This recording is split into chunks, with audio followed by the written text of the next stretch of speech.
Tehran is now saying that the unrest on the streets did not come from inside alone. It came from outside, and well, the accusation it is serious, specific, and deeply controversial. You're watching Times XP. It's me, Triti Yatri. Iran says that it has broken an Israeli spy ring. Iranian intelligence claimed that it has located and dismantled what it calls an Israeli-backed spy network. There was no one person, there was not a lone agent, but it was a coordinated cell. According to officials, this particular network was active across multiple provinces and it was allegedly operating right in the middle of the protests. In fact, the number that stands out. Iran calls the cell had 32 members, 12 people had already been arrested, others had been summoned for questions. Investigations are still undergoing. Tehran claims that this particular group it worked in stages, planning, coordinating, and then acting. And you know what does Iran accuse them of doing? The allegations they are explosive. Iranian authorities say that that particular group, targeted mosques, religious sites, carried out vandalism during the protest, tried to inflame the sectarian anger, aimed to turn unrest into a total chaos.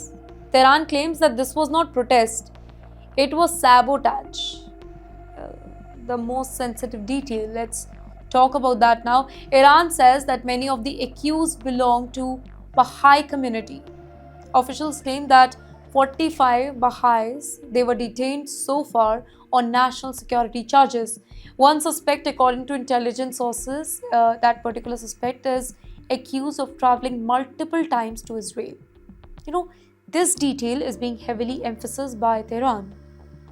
Now, why this is extremely controversial? Because Baha'i community in Iran has long faced pressure and discrimination. Rights groups say that they are often targeted under vague security accusations. Now, with spying allegations, it adds another growing concern for them. Human rights organizations, in the meantime, they have warned that this particular crackdown could go far beyond security and slide into collective punishment. In the meantime, Iran's president, he speaks out. President Masoud Pezeshkian has publicly blamed Israel and the United States. He says foreign powers, they are fueling the protest, exploiting economic anger, trying to destabilize Iran from within. The message from Tehran, it is blunt. This unrest is not organic, it is engineered. And yes, what about Israel? Though Israel has not officially confirmed anything yet, but Israeli officials and media, they have made cryptic comments in recent days. Hints, signals, suggestions of covert reach inside Iran. Nothing direct, though nothing on record. Just enough to keep the narrative alive. This is now a war of stories. Iran says that it stopped terrorism. Israel stays silent. Right groups warn of repression here.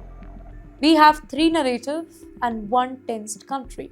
And yes, the population that is already living under a lot of fear and uncertainty. You know why this moment really matters? Because when governments link unrest to spying, crackdowns intensifies, arrests they are widened and dissent becomes riskier.